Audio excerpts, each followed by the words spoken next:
Hello friends, स्वागत है आप सभी का आपके अपने यूट्यूब चैनल जीएसटी विद तरुण में। सबसे पहले तो आप सभी को बहुत बहुत थैंक्स मेरे पिछली वीडियोस को इतना सपोर्ट और इतना प्यार देने के लिए।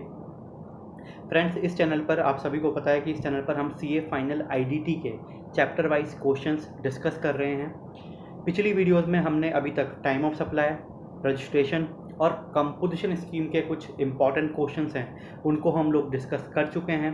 और इसी सीरीज़ में आज हम एक और नया चैप्टर डिस्कस करने जा रहे हैं जिसका नाम है payment of tax, TDS and TCS.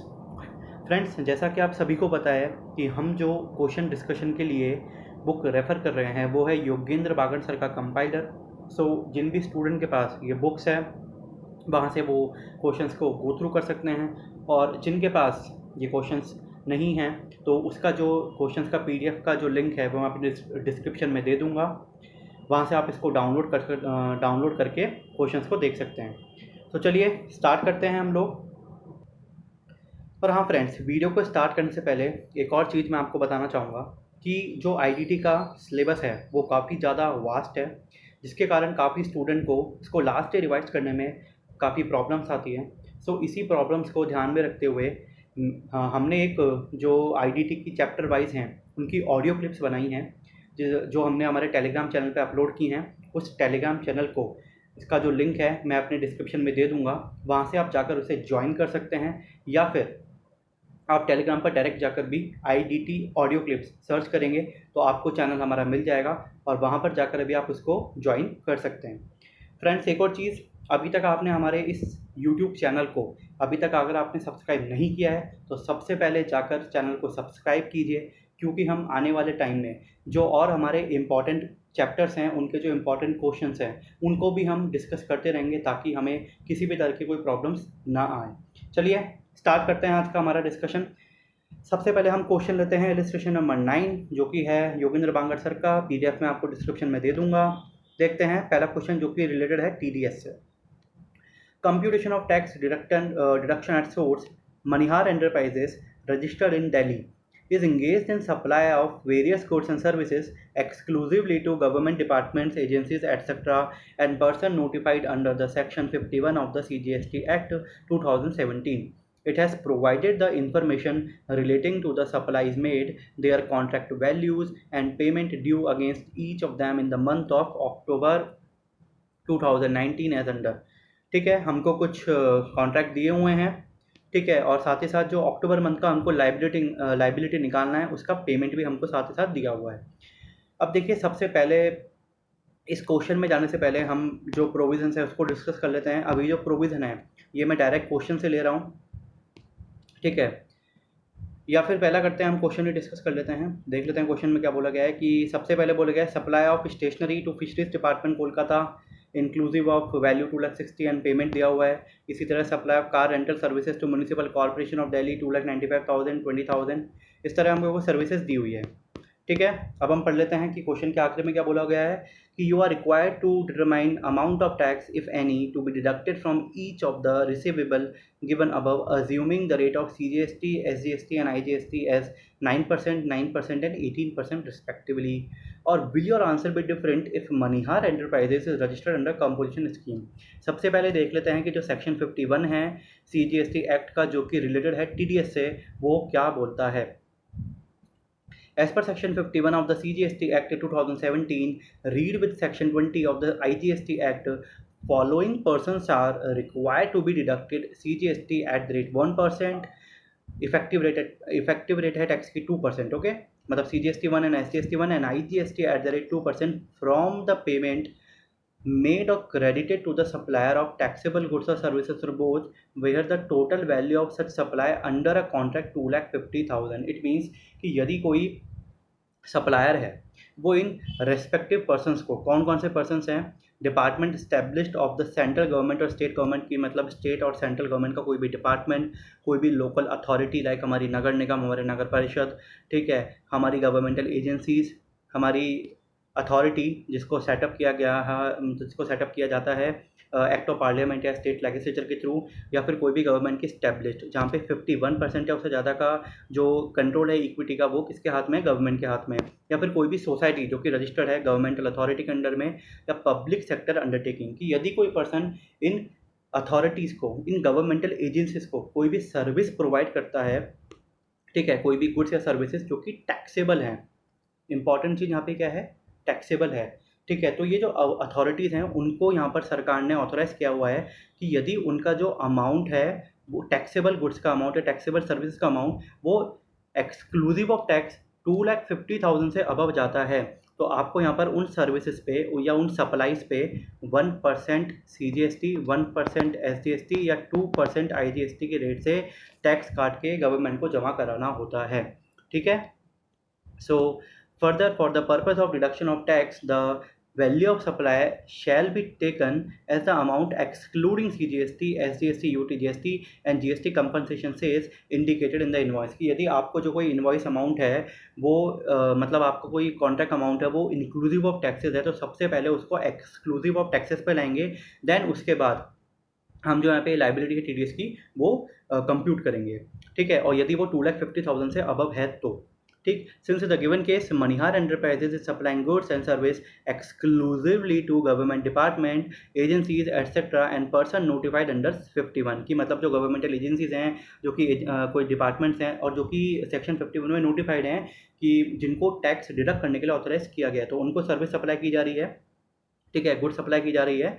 So applicability of TDS provisions on its various receivable is examine in the accordance with the above mention provision as under, ठीक है। अब देख लेते हैं कि एक एक जो पॉइंट्स दिए हुए इनमें क्या क्या बोला गया है कि किस तरह की लाइबिलिटी आएगी, और जो वर्किंग नेट है उसको भी हम डिस्कस करते चलेंगे। सबसे पहले देखते हैं पॉइंट नंबर 1 कि supply of stationery to fisheries department Kolkata. सबसे पहली बात, जो रजिस्टर्ड है मनिहार एंटरप्राइज वो दिल्ली में रजिस्टर्ड है, और आप किसको दे रहे हो, supply of stationery to fisheries department Kolkata. उसकी जो टोटल कॉन्ट्रैक्ट वैल्यू है वो है 2,60,000, वो है इंक्लूसिव ऑफ GST। सबसे पहले यहाँ पर आप सर्विस दे रहे हो तो हम यहाँ पे इसको सबसे पहले एक्सक्लूसिव ऑफ GST निकालेंगे, तो 2,60,000 इंटू 100 डिवाइड बाई 1118, तो ये हमारा निकल के आएगा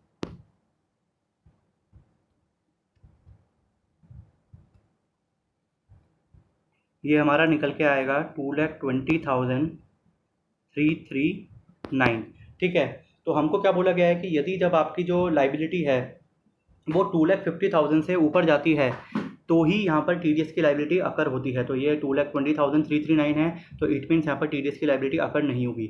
और इम्पॉर्टेंट चीज़ क्या है कि यदि मान लीजिए कोई अमाउंट 2,50,000 से ऊपर जाता है तो इट मीन्स जो टैक्स डिडक्ट होगा वो इस वैल्यू पे नहीं होगा, वो आपके जो पेमेंट ड्यू दिया हुआ है ना साइड में कॉलम में उस पर डिडक्ट होगा, क्योंकि हमको यहाँ पर अक्टूबर मंथ का निकालना है, ठीक है।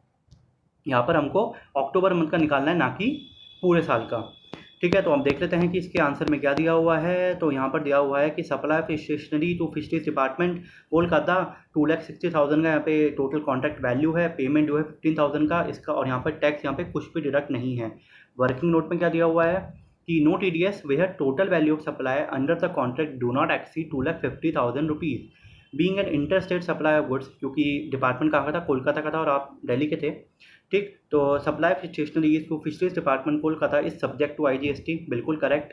Therefore total value of taxable supplies excluding IGST कितना है आपका, 2,20,339, सो 2,50,000 से कम है तो TDS की लाइबिलिटी यहाँ पर डिडक्ट नहीं होगी। सेकंड चीज़ देख लेते हैं, सेकंड में क्या दिया हुआ है कि supply of car rental service to municipal corporation of Delhi, ठीक है, दिल्ली का ही बंदा है, दिल्ली में ही सप्लाई दे रहा है, तो इसमें यहाँ पे CGST SGST आएगा। तो इसकी जो वैल्यू है कितना दिया हुआ है, पेमेंट ड्यू है 20,000 का, तो यहाँ पर भी 2,95,000 इंटू 100 डिवाइड बाई 118, 2,50,000। अब आप बोल रहे होंगे कि ये तो 2,50,000 है, TDS की लाइबिलिटी आनी चाहिए, नहीं, जब तक ये अमाउंट 2,50,000 से एक्सीड नहीं होगा ना तब तक TDS की लाइबिलिटी नहीं आएगी। So since the total value of supply under the contract does not exceed 2,50,000, exactly 2,50,000 है बट उससे ज़्यादा नहीं है, so tax is not required to be deducted. तो यहाँ पर जो लाइबिलिटी वो नहीं आएगी, ठीक है। तो यहाँ पर जो लाइबिलिटी है वो यहाँ पर भी नहीं आई और यहाँ पर भी नहीं आई। ठीक है। सेकंड देख लेते हैं कि supply of heavy machinery to public sector undertaking located in Uttarakhand. अब आप कहाँ के बंदे हैं? आप है दिल्ली के, और आप सर्विस कहाँ पे दे रहे हैं? पब्लिक सेक्टर को, नोटिफाइड एजेंसीज हैं, उत्तराखंड में दे रहे हैं। अमाउंट क्या है? 5,90,000। ठीक, वर्किंग नोट में दे लेते हैं क्या दे रहा है कि being an interstate supply of goods, being an interstate supply of goods, supply of heavy machinery to public sector undertaking in Uttarakhand is subject to IGST at the rate 18%. So therefore, total value of taxable supplies excluding IGST under the contract is as follows: 5 lakh rupees से exceed कर रहा है, IGST है, तो amount आपका कितना due है? 25,000 due है। तो 25,000 पे लाइबिलिटी 2% से कितनी आ गई यहाँ पर? 500 रुपीज़। ठीक है, बिल्कुल करेक्ट। अब देख लेते हैं पॉइंट नंबर 4 में क्या बोला हुआ है कि supply of taxable goods to Delhi office of national housing bank, a society established by government of India under the societies registration act 1860। ठीक है, आपने किसी सोसाइटी को यहाँ पर सर्विस दी जो कि गवर्नमेंट ऑफ इंडिया में इस्टेब्लिश्ड है, उसका टोटल कॉन्ट्रैक्ट वैल्यू है 6,49,000 का और पेमेंट ड्यू है 50,000 का। ठीक है, यहाँ पर ये कहाँ इस्टेब्लिश्ड है? दिल्ली में इस्टेब्लिश्ड है, और आप जो सर्विस मतलब आपका जो प्रिंसिपल प्लेस ऑफ बिजनेस है वो भी दिल्ली का है, मनिहार एंटरप्राइजेस दिल्ली का ही है। तो अगर हम क्वेश्चन में ना जाए तो हम तो भी पता है हमको कि ये जो अमाउंट है वो 2,50,000 से एक्सीड किया, तो यहाँ पे 50,000 पे जो लाइबिलिटी आई 1% की यहाँ आ गई एंड 1% की यहाँ आ गई। ठीक है, उसके बाद अब इम्पॉर्टेंट चीज़ ये जो हमारा है, ये हमारा यहाँ पे इम्पॉर्टेंट आता है कि इंटीरियर डेकोरेशन ऑफ आंध्रा भवन लोकेटेड इन दिल्ली। चलो इसके बारे में देख लेते हैं कि इसका वर्किंग नोट क्या बोलता है। देखिए, no TDS if the location of the supplier and the POS is in a state या union territory which is different from the state or union territory of registration of the recipient। देखो,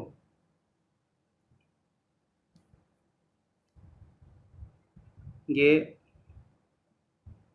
location of supplier है, ठीक है, plus place of supply, ठीक है, same state में है।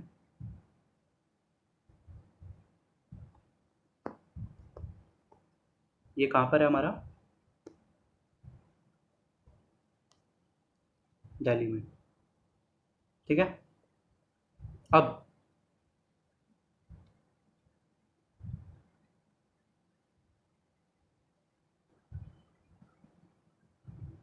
देखो,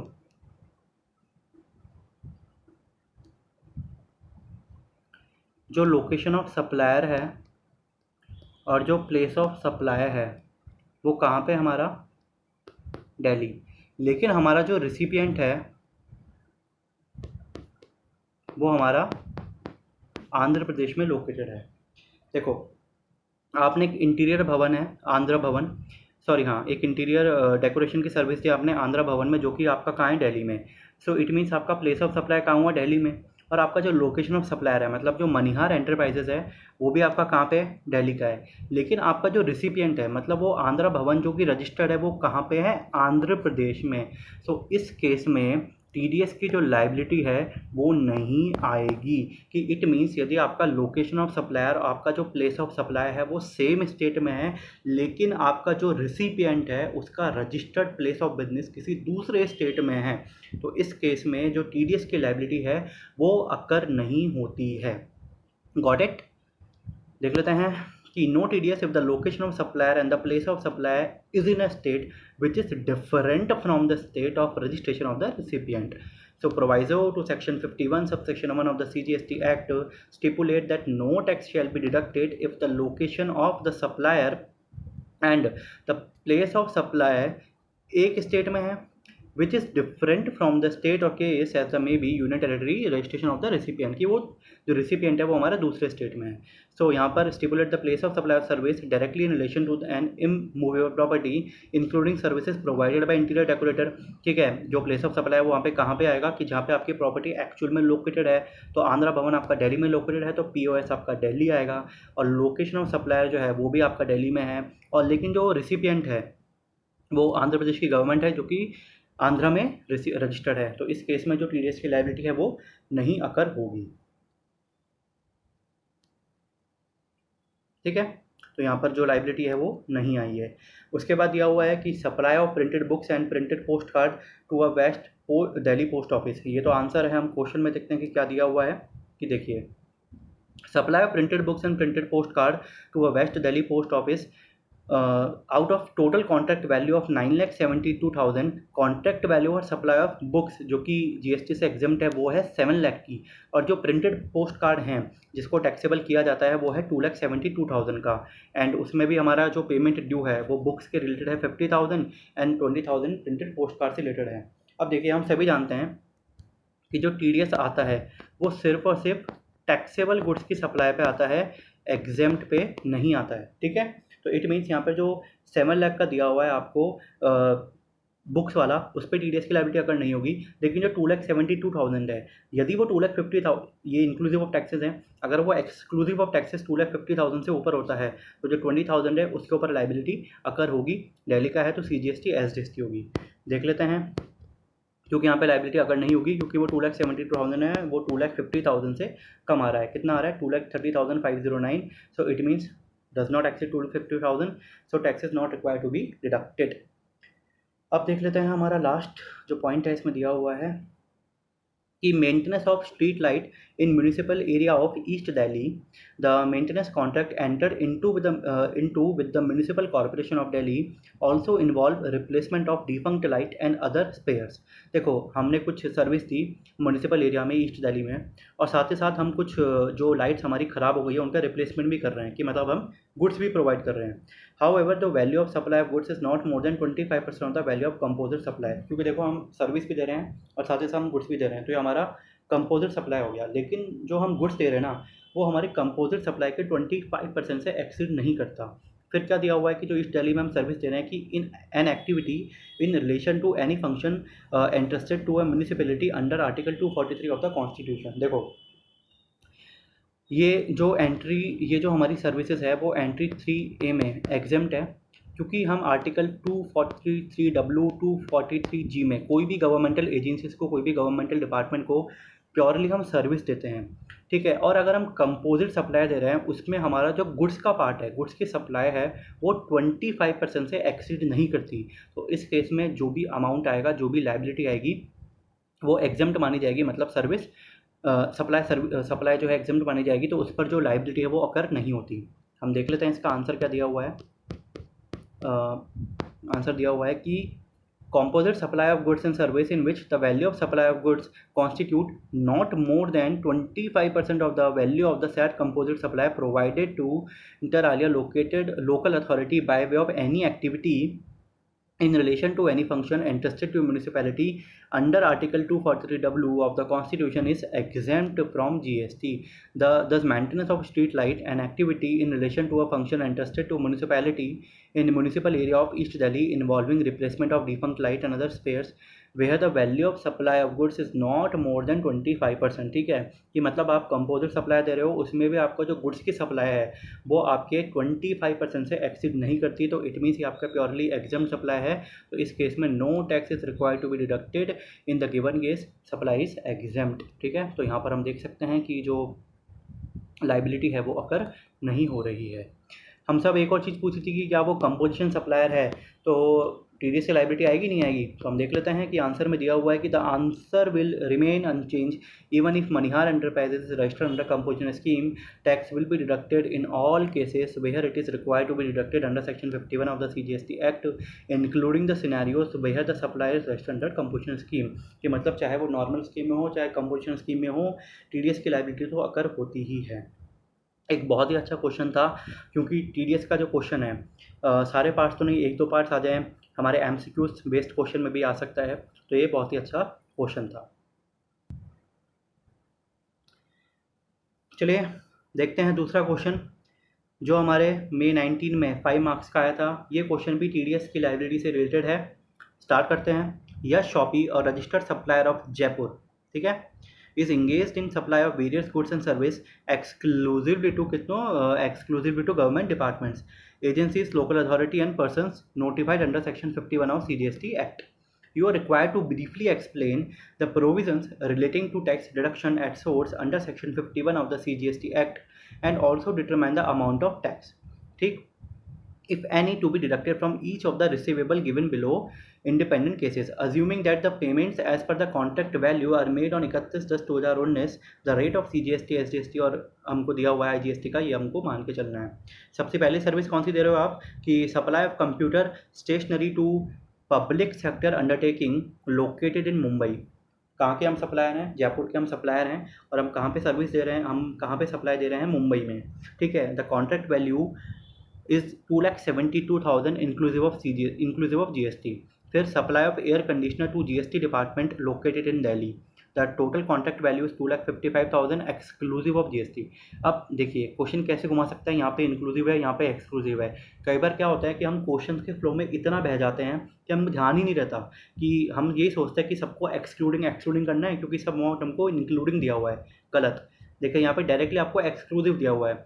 अब हम कई बार क्या करेंगे जल्दबाजी में, 2,55,000 इंटू 100/118 करके हम क्या निकालेंगे उसकी इंक्लूसिव वैल्यू, जबकि वो एक्सक्लूसिव वैल्यू, जबकि वो ऑलरेडी एक्सक्लूडिंग अमाउंट पे दिया हुआ है।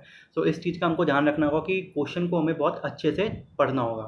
फिर supply of generator renting service to municipal corporation of Jaipur, total contract value 3,50,000 inclusive of GST। देखिए क्वेश्चन देखिए, दो में इंक्लूसिव और एक में एक्सक्लूसिव, बच्चा को वहीं घुमा देते हैं।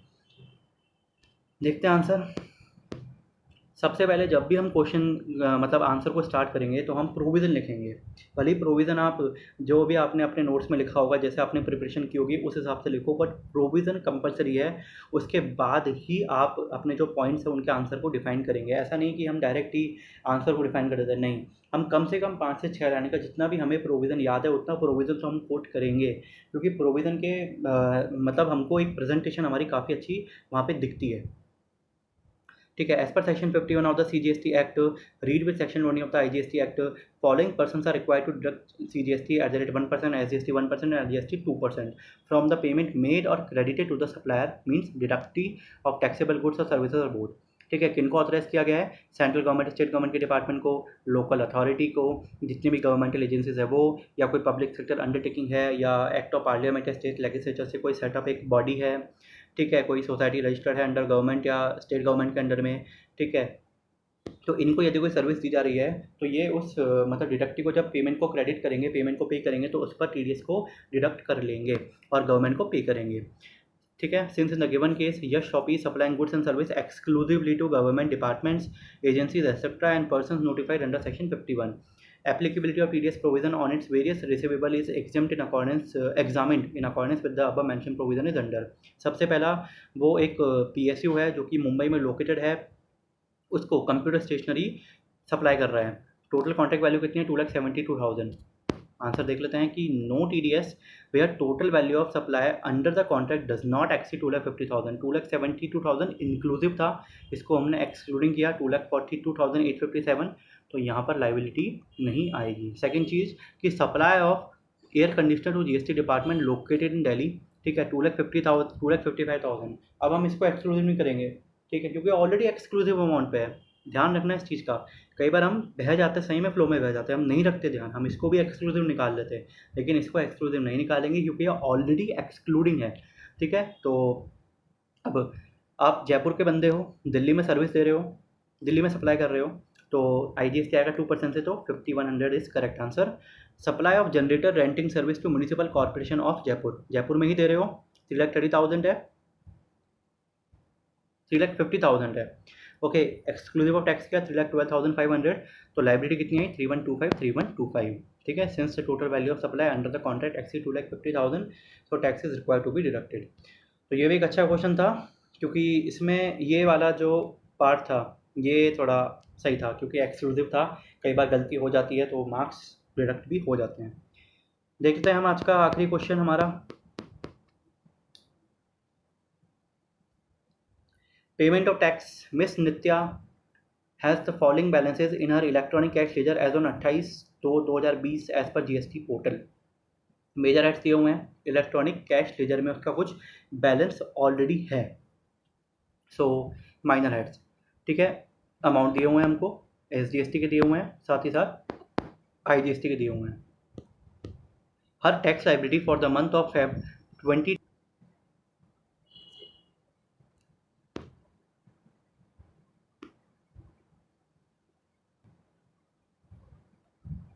her tax liability for the month of Feb 2020 for CGST and SGST was 75,000 each. She failed to pay tax and contracted you as legal advisor on 12/4/2020 to advise her as to how much amount of tax or interest she is required to pay, if any, by utilizing the available balances to the maximum extent possible as per the GST laws। कि मतलब उसने कुछ already अपने electronic cash laser में जो minor heads हैं और जो मेजर हेड्स हैं उनमें कुछ अमाउंट ऑलरेडी डिपॉजिटेड है, और अब हमको लीगल एडवाइज़र अपॉइंट किया है ये बताने के लिए कि कितना टैक्स का अमाउंट आ रहा है, कितना इंटरेस्ट का अमाउंट आ रहा है, कि मतलब जो लाइबिलिटी है उसने लेट पे की है। तो सबसे पहले हमको क्या क्या निकालना है, ठीक है। She wants to pay the tax on 20 April 2020। Other information क्या दी हुई है कि date of collection of GST was 18 February 2020। No other transaction after this up to 20 April 2020। Ignore penalty for this transaction and no other balances available. You are required to advise her with reference to legal provision with brief note on the legal provision applicable. ये नवंबर 18 की news syllabus में हमारा question आया था। देखते हैं। According to Section 49 of the CGST Act, the amount available in the electronic cash ledger can be utilized for payment of any liability for the respective major and minor heads। कि देखिए हमारे जो electronic cash laser का जो balances है उसमें जो amount पड़ा हुआ है उसको हम यूटिलाइज कर सकते हैं हमारे मेजर हेड्स जैसे कि हमारे टैक्सेस, या फिर हमारे जो माइनर हेड्स है जैसे कि हमारे इंटरेस्ट, जो हमारे पेनल्टीज़ हैं या अदर ट्रांजेक्शन हैं उनकी लाइबिलिटी को पे करने के लिए, ठीक है। Amount available under one major head can not be utilize for discharging the liability under any other major head. According to Section 50 of the CGST Act, if the tax is not paid as per the due date, the concerned person shall be liable to pay interest at the rate 18% per annum after the expiry of due date till the payment of tax। की means यहाँ पर जो आपके fab का payment था वो आपको actual में पे करना था 20 मार्च को, लेकिन आपने कब पे किया 20 अप्रैल को। इट मीन्स आपके यहाँ पे 31 डेज हो गए, तो 31 डेज का आपको यहाँ पर जो इंटरेस्ट की लाइबिलिटी है वो अकर होगी उस टैक्स अमाउंट पे, ठीक है। आगे देखते हैं। ये हमको इंटरेस्ट की लाइबिलिटी कंप्यूट करके दी हुई है कि जो ड्यू डेट थी वो थी 20 मार्च 2020 दोनों में ही, और एक्चुअल डेट जो थी वो थी 20 अप्रैल 2020। कितना दिन डिले हो गया, 31 डेज डिले हो गया। GST पेबल कितना है हमारा 75,000, क्योंकि हमको यहाँ लाइबिलिटी दी हुई है। कितना यहाँ पे लाइबिलिटी कितनी है हमारी 75,000 ईच, ओके। तो हमने 75,000 से यहाँ पे टैक्स की इंटरेस्ट की लाइबिलिटी कंप्यूट की, वो है हमारी 1143 एंड 1143। अब हमको दिया हुआ है कि हम किस तरह मतलब कितना हमारा अभी और पेमेंट जो है वो करना रह जाता है बाकी। देखिए मेजर हमारे CGST है, माइनर हमारे टैक्स, इंटरेस्ट एंड पेनल्टीज है, ठीक है। अब अमाउंट पेबल कितना था CGST में टैक्स में 75,000 का, आपने ऑलरेडी कितना पे किया हुआ है 40,000 का, तो कितना और पे करना है आपको 35,000 का। इंटरेस्ट की बात आती है 1143 हमारी लाइबिलिटी निकल के सामने आती है, और हमने कितना पे किया हुआ है, हमने यहाँ पर 1000 रुपीज़ पे किया हुआ है, ठीक है। तो हमारी लाइबिलिटी और कितनी बचती है, हमारी लाइबिलिटी बचती है